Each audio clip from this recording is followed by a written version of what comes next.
네, 반갑습니다. 원가관리회계 10장 CVP 분석 기출문제 7번 공원이익률 계산부터 이어서 볼게요. 법인세율 40% 단일세율이고요. 원가자료 X1년도 X2년도 나와 있습니다. X1년도 세후이익은 24만원이고 X2년도 세후이익은 X1년보다 10% 증가했다고 되어 있습니다. 그랬을 때 X2년도의 공원이익률에 대해서 물었어요. 세후이익 나오면 세전이익으로 바꾸고 푸시면 됩니다. 어떻게요? 24만원에 0.6으로 나누면 되겠죠. 분석해 보겠습니다. 자, X2년도 세후이익은 26만 4천원이겠죠? 10% 증가했으니까 세전이익은 44만원 됩니다. 판매수량 보면요. X2년도에 매출액 250만원입니다. 이는 즉 영업이익 더하기 고정원가를 공원이익률과 나눈 게 되겠죠. 영업이익에 고정원가 더하면 뭡니까 이게? 공원이익이죠. 공원이익을 공원이익률과 나누면 매출액이 됩니다. 자, 그러면 공원이익률은 38%인 걸 알 수 있어요.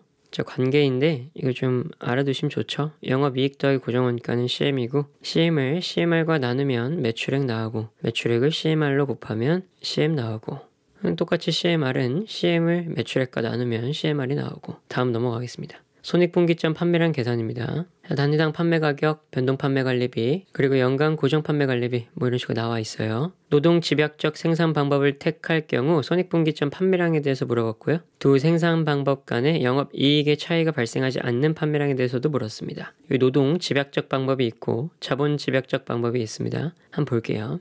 노동 집약적 방법으로 한다면 CM이 어떻게 돼요? 단위당 변동 제조 원가에 변동 판매 관리비까지 더한 금액 변동원가 350원을 600가 차감하면 250원 나오죠. 그리고 고정 원가는 총 얼마예요? 210만원에 140만원 더한 350만원 나오죠. 자, 우리 위에서 이론에서 특징 봤었어요. 노동 집약적 방법은 고정 원가가 적고 변동 원가가 더 높아요. 뭐보다? 자본 집약적보다요. 그럼 여기서 자본 집약적이 고정 원가가 높고 변동원가가 낮죠. 손익분기점 판매량이니까 이 고정원가가 분자로 오겠죠. 그리고 이 CM이 분모로 와서 14,000단위 나오게 됩니다. 그럼 영업이익에 차이가 발생하지 않는 판매량 계산하면 노동 집약적인 250x 빼기 350이 자본 집약적 방법의 CM은 300이니까 300x 빼기 450과 같겠죠. x는 2만 단위 나오게 됩니다. 다음 레버리지 분석에 관해서 볼게요. 영업 레버리지도가 높아지면 매출액의 변동에 따른 영업이익의 변동폭이 커진다는 것을 의미하고요. 때문에 영업 레버리지도는 매출액의 변동에 대한 영업이익의 불확실성을 나타냅니다. 재무 레버리지도가 높아지면 영업이익의 변동에 따른 당기순이익의 변동폭이 커지기 때문에 당기순이익의 불확실성 정도가 커집니다. 그러니까 영업 레버리지도는 매출액과 영업이익과 관계가 있는 거고요. 재무 레버리지도는 영업이익과 당기순이익 간의 관계가 있는 겁니다. 경기가 나빠질 것으로 예상됨에도 불구하고 자기 자본의 조달 없이 차입금만으로 자금을 조달하면 재무 레버리지도가 높아져 기업 위험은 증가할 수 있습니다. 이자 비용이 증가하면 재무 레버리지도도 높아지게 돼요. 즉 영업이익 감소율보다 더 큰 비율로 당기순이익이 감소하게 되는 거예요. 부채 비율이 높아지면 이자 비용이 증가하므로 이자 보상 비율과 상관없이 재무 레버리지도는 증가하겠죠. 고정원가가 높고 단위당 변동원가가 낮은 구조를 갖는 기업은 영업 레버리지도가 높게 나타나게 됩니다. 영업 레버리지도는 고정원가에 대해서 영향을 받으니까요. 단위당 판매 가격이 일정할 때 영업 레버리지도가 높은 기업은 공원이익률도 높게 나타나게 돼요. 공원이익률은 단위당 판매 가격 빼기 단위당 변동원가를 단위당 판매 가격에 나눈 거니까요. CM을 P로 나눈 거예요. 영업 레버리지도가 높은 기업은 단위당 변동 원가가 낮으므로 공원이익률이 높게 나타난다는 겁니다. 자, 용어 정리를 잠깐 보면요. 이자 보상 비율은 이자 차감 전 세전이익을 이자 비용과 나눈 거고요. 이자 차감 전 세전이익이란 세전이익 더하기 이자 비용을 말합니다. 이자 비용에 대한 안전도를 나타내요. 클수록 안전합니다. 이 이자 보상 비율은 클수록 안전해요. 재무 레버리지는요. 당기순이익의 변화율을 영업이익의 변화율과 나눈 건데요. 이건 즉 영업이익을 영업이익 빼기 이자 비용과 나눈 것과 같습니다. 그렇기 때문에 이자 비용이 높으면 재무 레버리지도도 높아지게 돼요. 이 분모가 작아지니까요. 세차감 후 순이익 달성을 위한 조업도 달성 계산 같이 보겠습니다. 판매사원이 제품 4,000단위를 초과해서 판매하는 경우에 초과 판매된 1단위당 200씩 특별 판매 수당을 지급하네요. 5,000단위를 판매해서 세차감 후 순이익 192만원 달성했습니다. 제품의 판매 단가 나와 있고요. 고정원가, 월간 최대 판매 수량까지 나와 있어요. 세차감 순이익 240만원을 달성하기 위해서 현재 최대 판매 수량 기준으로 몇 %의 조업도를 달성해야 되는지 물었습니다. 그럼 얼마를 팔아야 240만원을 달성하는지 알기만 하면 되겠죠? 세율은 20%라고 나와 있어요. 그럼 세전순이익이 이 192만원 세전순이익이 얼마인지 알고 그리고 이 4천만원을 초과하고 난 이 5천만원까지의 변동원가를 한번 계산해보면 되겠죠? 분석 같이 볼게요. 자, 여기 192만원에 0.8로 나누게 되면 차감전 순이익은 240만원 나오게 됩니다. 여기에 월간 고정원가 140만원을 더하면 CM 가격이 나오겠죠. 공원이익은 380만원이고요. 제품 판매 단가는 2,000원이었어요. 그럼 매출액은 1,000만원이 되죠. 이 1,000만원과 이 공원이익 빼면 변동원가 나오잖아요. 그래서 단위당 변동원가는 1,200원 나오게 되는 겁니다. 간단해요. 그럼 새우 이익이 240만원일 경우에 판매 수량 알아야 되니까요. 한번 볼게요. 자, 그럼 4,000단위까지는 변동원가가 1,200원이고요. CM 800원. 그럼 4,001단위부터 5,000단위까지는 변동원가가 200원씩 추가되니까 여기 특별 판매 수당 200원씩 지급하잖아요. 1,400원 되겠죠? 그럼 자연스럽게 CM은 200원 떨어진 600원이 되겠습니다.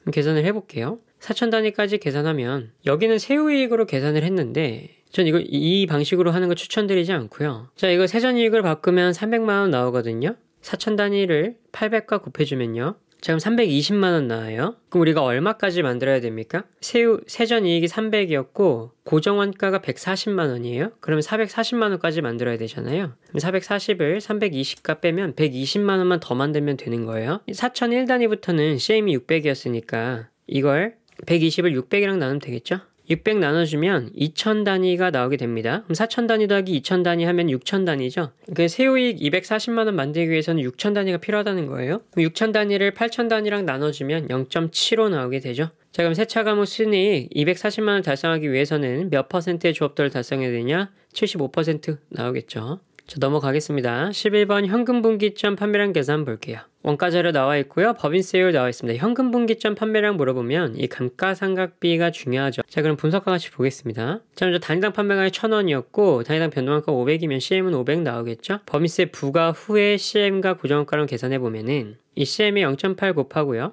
이 고정원가에 0.8 곱합니다. 자, 그러면 현금분기점 판매량을 물어봤기 때문에 판매량은 CM과 나누는 거였죠. 내가 원하는 건 현금분기점 판매량이니까 여기 고정원가에 이 감가상각비 200만원 있죠. 이거를 차감해 줍니다. 그러면 200만원에 이 400을 나누면 5,000이 나오게 돼요. 이런 식으로 계산하시면 됩니다. 다시 한번 볼게요. 12번으로. 자, 보시면 변동원가 계산 적용한다고 했고요. 생산량 판매량 1,000개로 동일하고 원가 자료 나와 있습니다. 여기에도 각 고정원가가 나눠져 있지만 감가상각비랑 매장 건물 감가상각비가 각각 나눠져 있죠. 새우 현금분기점 판매량 물어봤고 판매량이 1,000개인 경우에 새우 영업이익까지 물어봤네요. 분석과 같이 한번 볼게요. 자, 뭐부터 하자 그랬죠? CM부터 구하는 겁니다. 자, 그러면 변동 제조원가랑 변동 판매관리비 더하고 이 P랑 빼면은 1,200원 나오게 돼요. 그리고 고정원가는 연간 고정 판매관리비까지 포함한 448,800원 나오게 되고요. 이걸 이제 세후로 바꾸기로 했죠. 법인세율이 25%니까 각각 0.75씩 곱하면 CM은 900 나오고 F는 336,600원 나옵니다. 자, 그럼 판매량 어떻게 구한다고요? 이 고정원가에 이거 그냥 빼라고요. 72,000원하고 64,800원 차감한 금액 199,800원을 900과 나눕니다. 그럼 222단위가 나오게 되고요. 지금 판매량이 1,000개인 경우에 새우 영업이익 물어봤네요. 그냥 CM 1,200이었죠? CM 1,200을 1,000과 곱해요. 그 다음에 고정원가 44,800원 차감한 다음에 이 751,200원에 법인세율 0.25% 제한 0.75% 곱하면 563,400원 나오겠죠? 손익분기점 매출액 계산 보겠습니다. ABC 나와 있고요. 고정비는 총 2,480원이랍니다. 예상 판매량 배합 비율이 유지된다면 제품 C의 손익분기점 매출액에 대해서 물어봤어요. 자, 그럼 이걸 총 다 더해서 세트당 공원이익을 구하는 게 중요합니다. 분석해 볼게요. 자, ABC를 하나의 세트로 구성하면요. 자, 100개, 150개, 250개 하면은 2대 3대 5 나오게 됩니다. 세트당 공원이익은요. A는 4고 B는 8이고 C는 6이죠. 세트당 공원이익을 구할 때 이 비율 있잖아요. 이 비율에 공원이익을 각각 곱해줍니다. A는 2였으니까 4 곱하기 2, B는 3이었으니까 8 곱하기 3, C는 5였으니까 6 곱하기 5 해줍니다. 세트당 공원이익은 62가 나오게 돼요. 그럼 손익분기점 세트 판매량을 보면 고정비는 2,480이었으니까 세트당 공원이익인 62랑 나누면 40세트가 나온다는 걸 알 수가 있어요. 그럼 제품당 매출액에 대해서 물어보면 C의 비율은 5였으니까 40세트 곱하기 5 곱하기 여기 판매 단가 14 곱하면 2,800이 매출액으로 나오게 됩니다. 자, 그럼 예상 영업이익을 달성하기 위한 매출액 계산 볼게요. 제품 2개 있고요. 공원이익률은 50%, 30% 이렇게 각각 있습니다. 두 제품 간 매출액의 상대적 비율은 일정하게 유지되고요. 매출액 총액 나와 있고 총 고정비 나와 있습니다. 예상 영업이익 70으로 설정했고요. 영업이익을 달성하기 위한 AB의 매출액 물어봤습니다. 자, 공원이익부터 계산하면요. CM은 총 고정비 175만원을 차감하고 예상 영업이익 70만원이라 되어 있으니까 CM은 245만원 나오게 됩니다. 자, 여기서 말하는 CM은 뭐냐면 CMA와 CMB를 합친 금액이 되겠죠. 그럼 CMA는 뭐라고 볼 수 있어요? 자, A의 매출액은 A의 매출액 배합률과 기업 전체 매출액이랑 같은 거니까요. CMR 곱하기 제품 A의 매출액 배합 비율 곱하기 기업 전체 매출액을 하면 CMA가 나오게 됩니다. 그럼 제품 A의 매출액 배합 비율이 X라고 두면은 245만원은 자, A의 CMR은 0.5였죠. 0.5X 곱하기 700만원 되는 거고요. 거기에 더하기 자, B의 CMR은 0.3이었습니다. 0.3 곱하기 1 빼기 X겠죠. A의 매출액 배합 비율이 X였으니까 그 나머지 분이 B의 매출액 배합 비율일 거 아니에요. 거기에 다시 이 매출액 700만원 곱한 금액이 245만원이 된다는 겁니다. 그래서 계산하면 X는 0.25가 나와요. A의 매출액 배합 비율이 0.25니까 B는 0.75가 되겠죠. 그렇게 700만원과 각각 곱하면 A의 매출액, B의 매출액 나오게 됩니다. 그럼 15번 이익을 얻기 위한 판매량 계산 볼게요. 자, 원가 자료 나와 있고요. 고정 원가가 판매량에 따라서 달라지네요. 변동원가는 280원이고요. 분석까지 볼게요. 그럼 CM은 120이죠. 우리는 900만원 이익을 얻어야 돼요. 자, 5,000개를 보면요. 고정원가 300에 이익 900 더한 1200을 CM과 나눠야겠죠. 10만 개가 나옵니다.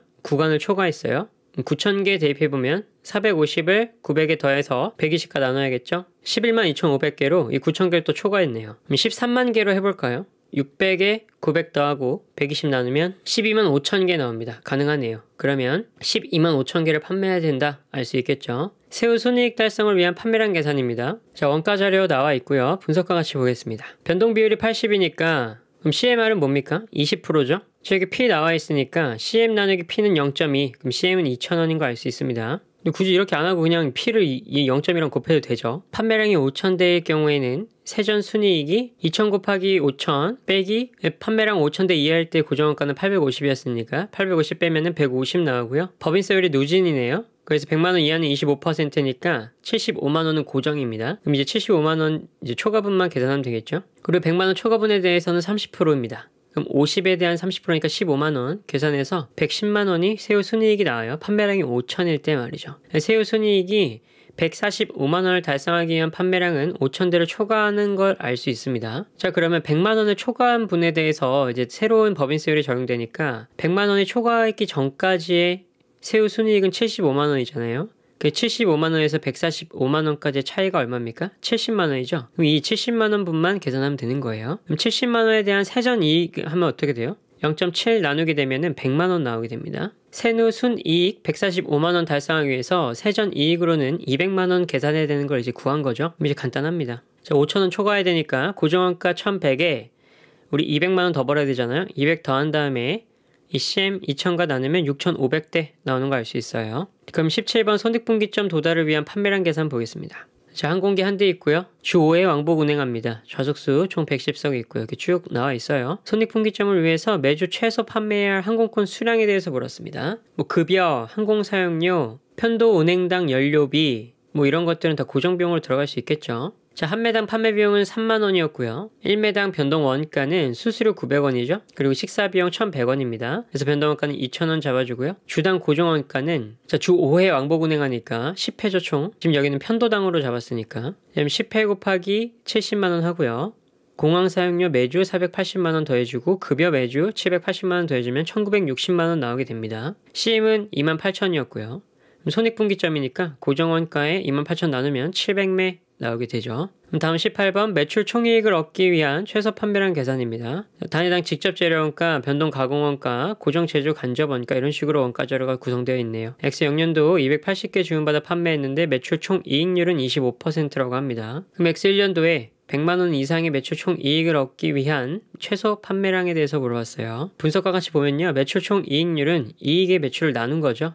단위당 직접 재료 원가랑 단위당 변동 가공 원가를 더한 금액에 280개를 곱하면 504만원 나오게 됩니다. 그리고 고정 제조 간접원가는 420만원이었으니까 두 개를 더하게 되면 924만원 나오게 되죠. 지금 매출에 924만원을 빼면은 영업이익이 나오잖아요. 그래서 여기 이익을 매출로 나누면 0.25가 나온다고 했고요. 그럼 0.75S는 924만원 나오게 되고요. 매출은 1232만원이었다는 걸 알 수 있습니다. 그럼 단위당 판매 가격은 44,000원이었던 것까지 나오죠. 그럼 자연스럽게 이제 변동원가는 단위당 직접 재료 원가랑 단위당 변동 가공 원가 더한 18,000원이었으니까 CM은 26,000원 나오게 됩니다. 그럼 다 했죠 그러면? 이제 100만원 이상의 매출 총이익을 얻기 위한 최소 판매량 물어봤으니까 고정원가 420에 100만원 더해서 이 26,000원과 나누면 200개 이상 판매하면 된다가 나옵니다. 매출 총이익률이 25%라는 건 매출 원가율이 75%다라는 걸 의미하겠죠. 자, 그럼 판매가 인하와 총 고정원가의 관계에 대해서 보겠습니다. 원가제로 이렇게 나와 있고요. 단위당 판매가를 50에서 48로 인하할 경우에 기존의 연간 손익분기점 판매량을 유지하기 위해서는 총 고정원가를 얼마나 줄여야 되는지 물었어요. 분석과 같이 볼게요. 현재 CM은 26입니다. 손익분기점은 5,200개를 판매해야 되는 거예요. 고정원가랑 CM과 나누면 되니까요. 근데 단위당 판매가를 48로 인하하면 CM도 24로 변경이 되겠죠. X 나누기 24는 5,200개라고 합니다. 즉 X는 고정원가는 124,800원이 나와야 돼요. 총 고정원가는 1,400원 감소하면 된다. 나오죠. 자, 20번. 판촉 행사에 따른 영업이익의 기대치 변화 볼게요. 원가제로 이렇게 나와 있고요. 추가 판촉 행사에 만원을 투입하면 예상 판매량이 400단위 증가할 확률이 60%랍니다. 200단위 증가할 확률이 40%예요. 영업이익의 기대치가 어떻게 변하는지 물었습니다. 분석과 같이 볼게요. 자, 24만원에서 17만 5천원 차감하면 6만 5천원 나오죠. 자, 그런데 판촉 행사를 할 경우에 자, 24만원 3천원 나누면 단위당 80원 나오고요. 변동원가도 45원 나오고 기대 판매량은 400단위 증가할 확률이 60%니까 3,400단위가 판매될 확률이 있는 거죠. 3,400단위가 60% 증가할 확률이 있다. 3,400단위 곱하기 0.6 그리고 200단위 증가할 확률 40%니까 3,200단위 곱하기 0.4 하면은 3,320단위가 나오게 돼요. 그럼 기대 영업이익은요. 단위당 공원이익 곱하기 기대 판매량 빼기 고정 원가로 하면 됩니다. 그래서 공원이익 35를 여기 기대 판매량 3,320단위랑 곱한 다음에 고정원가 4만원에 추가 판촉 행사에 만원 투입한 것까지 해서 66,200원 나오게 됩니다. 기대 영업이익이 66,200원이니까 65,000원에 비해서 1,200원 증가했죠. 그렇게 구할 수 있습니다. 자, 여기까지 10장 11P 분석까지 봤습니다. 시간 없는 사람들은 원가는 그냥 여기까지만 보고 시험 푸세요. 수고하셨습니다.